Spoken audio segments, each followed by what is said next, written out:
Seizing central space immediately opens lines and prepares piece development. Preparing a robust pawn structure, this choice immediately signals a solid, defensive setup aiming to contest central space later. Opening the center aggressively, White stakes a claim for greater piece activity and potential pawn breakthroughs. Challenging the center directly, this pawn push creates immediate central pawn tension and opens lines for development. Opening the central file immediately creates dynamic play, forcing Black to decide how to recapture and potentially weakening their pawn structure. Reclaiming central space with the pawn solidifies Black's pawn structure, opening lines for piece development. Solidifying the center while keeping options open for piece development. Developing the knight to c6 efficiently contests the center and prepares for pawn structure adjustments. Developing the knight to f3 solidifies central control and prepares for castling, a cornerstone of king's safety in this Caro-Kann variation. Centralizing the queen creates a flexible pawn structure, ready to contest the d-file. Unleashing the queen prematurely risks exposing it to Black's developing pieces, creating potential tactical skirmishes on the queen side. Developing the knight to a more active square, it prepares to castle and supports the central pawn chain. Disrupting Black's knight and eyeing the queen, White sharpens the central contest. Solidifying the pawn chain while preparing to castle, this move initiates a critical central tension. Reinforcing the d4 pawn while preparing to castle kingside, this develops another piece and untangles the queenside. Developing the bishop to d6 solidifies the d5 pawn and prepares for castling, while eyeing potential opportunities on the queenside. Retreating the bishop maintains tension on the kingside and prepares for potential pawn pushes. Abandoning the center's d5 pawn for an active knight sortie, this daring maneuver aims to disrupt White's queenside development and exploit the open h-file. Retreating the bishop here allows for pawn structure fluidity, opening lines for potential piece activity later on. Foiling the bishop's attack, the knight bravely charges forward, seeking a central outpost and aiming to disrupt White's pawn structure. Sacrificing the bishop here opens lines, but surrenders crucial defensive control around the king. Opening lines to the king is now possible after this bishop sacrifice. Developing the bishop to its optimal square, this piece now eyes the kingside while supporting potential central advances. Developing the bishop to guard the kingside further, this piece aims to reinforce the pawn structure and potentially participate in a queenside expansion later. Sharpening the kingside pawn structure to control vital squares and prepare for further development. Retreating the bishop to d6 solidifies the central pawn structure and prepares for potential kingside castling, aiming to connect rooks. Shifting the queen allows White to potentially double rooks on the c-file and exerts pressure on Black's somewhat passive development, eyeing a central breakthrough. Securing king's safety is paramount. This pawn push preemptively defends against potential bishop incursions. The knight now eyes the c5 square, aiming to disrupt Black's pawn structure and potentially pressure the queenside. Asserting presence on the open file solidifies central control and eyes the queen's diagonal. Shifting the queen to a more active diagonal prepares to pressure the kingside and supports future pawn advances. Safely tucking the king away is a wise precaution, solidifying your pawn structure before embarking on further pawn advancements. Castling secures the king and connects the rooks, a fundamental step in consolidating the position. Challenging White's queenside structure with pawn expansion, aiming to disrupt coordination and potentially open lines for active piece play. Reinforcing the e-file is crucial, potentially preparing for a central breakthrough or more aggressive piece deployment towards the king. Asserting presence on the queenside, this pawn push immediately challenges White's knight and opens avenues for queenside expansion. Reclaiming the d2 square allows for a repositioning of the knight, potentially to f1 or even c4, seeking more active squares to disrupt Black's coordination. Preparing to challenge the central pawn structure and potentially open lines with a timely e5 push. A daring thrust, opening lines towards black's castled king while potentially weakening white's own pawn structure. Challenging the knight's central presence offers an immediate simplification, potentially unlocking new avenues for your rooks. Liberating the d-pawn unlocks diagonal pressure, opening avenues for your remaining pieces to develop. Reclaiming the diagonal and eyeing that weak pawn on e5, this placement cleverly prepares for future advances and strengthens the knight's defense. Repositioning the knight to g5 would pressure black's vulnerable king and potentially open attacking lines. A powerful centralizing maneuver, aiming to disrupt white's pawn structure and potentially create attacking chances on the queen side. Securing the c-file is a tactical necessity, preparing for a potential queen trade and fortifying the central control. This piece repositions the rook to a more active file, potentially supporting an advance or preparing for skirmishes along the open f file. The knight leaps to a daring outpost, challenging black's queenside control and eyeing the g6 square. Challenging the center pawn opens crucial lines, aiming to disrupt white's piece coordination and create attacking possibilities. Asserting control over the crucial kingside and eyeing the weakened f6 square after black's pawn advance. Opening the f-file now, black strategically invites a battle for central squares and seeks to exploit the newly created diagonal for their bishop. Capturing the pawn opens lines, creating dynamic potential for white's pieces around the black king. A bold sacrifice exposing the white king to immediate danger and disrupting the pawn structure. King's safety is paramount now, so prioritizing the monarch's retreat is a wise defensive posture. Suddenly, the black queen becomes a potent attacking piece, threatening discovered check and potential mate. Trading queens simplifies, but it invites your king into potential tactical crosshairs. Unburdening the king of that annoying bishop clears crucial pathways for the rooks to dominate the open files. Centralizing that knight creates a powerful outpost on the 6th rank, but watch for counterplay on the queen side. Sacrificing the exchange opens a vital diagonal for your queen and pressures white's exposed king. Capitalizing on the bishop exchange, white aims to dismantle black's pawn shield around the isolated king. The bishop now finds an active diagonal, aiming to disrupt white's central pawns. Reasserting central control and opening tactical lines for the knight presents a fresh challenge. Reactivating the bishop on e8 aims to consolidate the queenside pawn structure against potential white knight incursions. Repositioning the bishop to a more active square, aiming to control key diagonals. Initiating a central regrouping, the rook seeks a more active outpost on the 7th rank. Clearing the path for the queen to potentially infiltrate the queenside, while also preparing for a doubled pawn scenario. Relocating the rook to a more active open file after material exchange provides defensive support.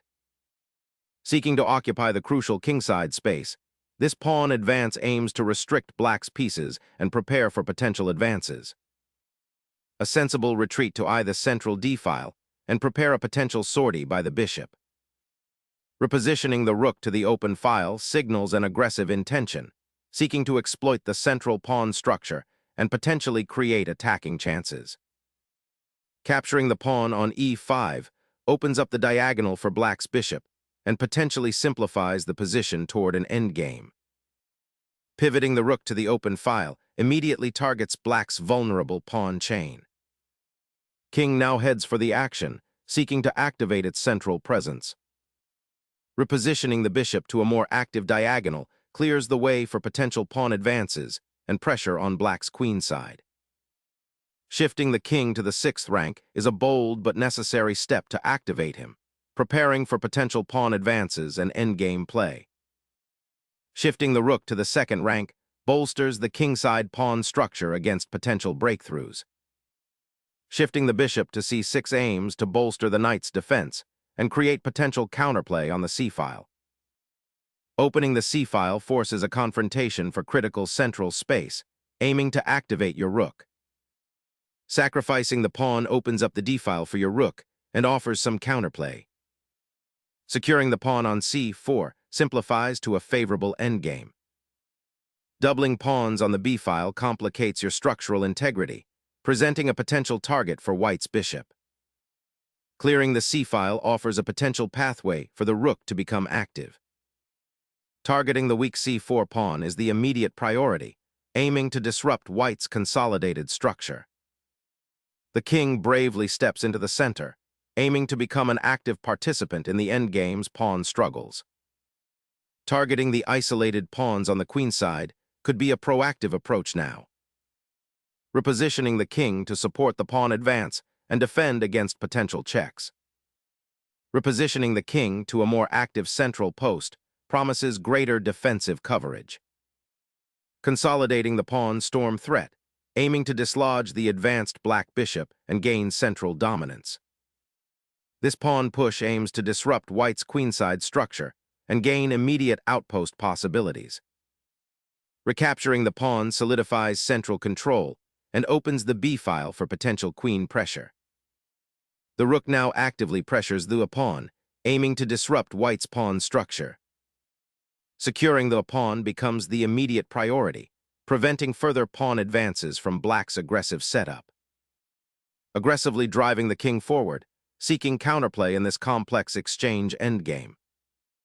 Seeking to exploit the vulnerable pawn and disrupt black's coordination, white repositions the king to a more active role. Unleashing the central pawn breaks open lines and aims to disrupt white's king safety. Activating the rook along the open file aims to disrupt black's pawn structure and initiate active play. Harnessing the open file, this maneuver aims to activate the rook on a critical line. Pushing the g-pawn begins a king's march, aiming to secure the pawn chain and threaten central infiltration. Unleashing the passed pawn's potential demands precise maneuvering and piece support, or it risks becoming a liability. Focusing on the open file, 50. Rf8 aims to disrupt black's king safety and create immediate threats along the 8th rank. Capturing the pawn creates an unavoidable passed pawn and opens a dangerous new front.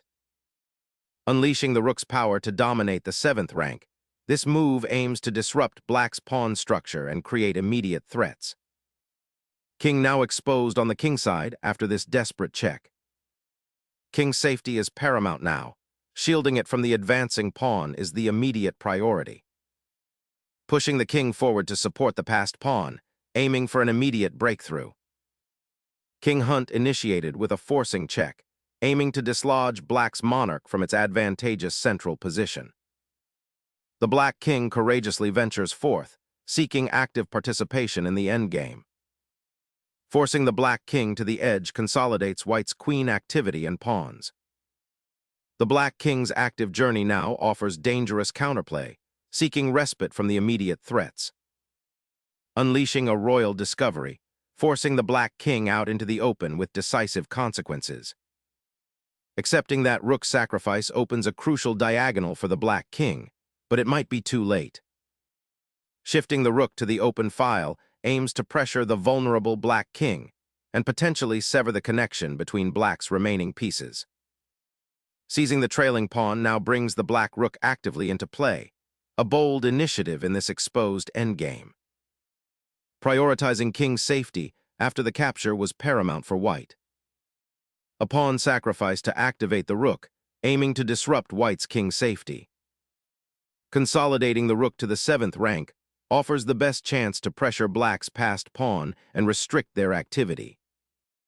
Opening the rook's path offers counterplay, but watch out for the king's exposed status. Seizing the open file offers a direct assault on black's weakened queenside structure. A desperate attempt to activate the rook, but it's too late to save the crumbling position. King hunting intensifies with this forcing check, aiming to dislodge the black monarch from its relatively safe haven. The king's pursuit of activity might prove too risky, leaving it exposed in the center. Securing the d-file is paramount now, preventing any potential checks or infiltration by the black king. Driving the king into a perpetual check net, black sacrifices tempo for a temporary reprieve. King infiltration now seems unavoidable, as the white monarch boldly enters the enemy camp. Shifting the rook to the 7th rank aims to disrupt white's pawn structure and create counterplay. The rook reclaims its central presence, eyeing potential threats and solidifying white's structural integrity. The pawn push aims to create a passed pawn on the c-file, but leaves the black king exposed to potential checks. Initiating a cautious approach towards the d5 pawn, aiming to solidify white's endgame advantage. Aggressively driving the rook forward, black aims to exploit the precariousness of white's king and potentially create passed pawns. King retreat secures the pawn structure and prepares to contest the open file. A strategic repositioning to tie down white's queen and prepare a central pawn push. King hunt continues. Forcing the opponent's monarch onto a less secure square creates a significant advantage. Seeking to consolidate the pawn structure, black invites further exchanges on the kingside. Unlocking the kingside attack with the rook's repositioning to the open file offers new attacking avenues. The king scrambles for safety amidst the open files, hoping for a miracle. King's safety is paramount. The check aims to gain initiative and potentially exploit the weakened black monarch's position. Shifting the king towards the center is a classic endgame strategy to participate in the pawn play. Hoping to catch the king in a mating net on the h-file, but black's well-placed rook offers ample defense. The rook advances, seeking to finally dislodge that bothersome pawn and open new avenues for offense. Gaining a pawn with a decisive king hunt, this final push seizes victory. The king's exposed position on d5 offers excellent defensive opportunities for white's rook. Driving the enemy monarch towards the edge of the board dictates the win by perpetual check or forced march into a mating net. The rook's repositioning to the kingside now prepares to join the mating attack by exploiting the open diagonals. The rook's relocation offers little resistance to black's advancing pawn masquerading as a king hunter. Seeking to activate the king further into the heart of the action. A powerful check forcing the king into a worse position on the open file, setting up further advances. Seeking to avoid the rook's disruptive pressure, black's king awkwardly retreats, abandoning central control. Initiating a force sequence, white's king hunt begins with a powerful discovered check, aiming to dislodge the black queen. Black's king is suddenly exposed to a dangerous diagonal attack after this king walk. King is cornered by the rook's discovered check, forcing retreat and surrendering the advantage. A clever maneuver to deflect the white king and open lines for the rook's infiltration. Initiating a decisive drive on the queenside with the rook's relocation. A final check of the board geometry reveals a pawn fork opportunity, forcing a decision about piece exchanges.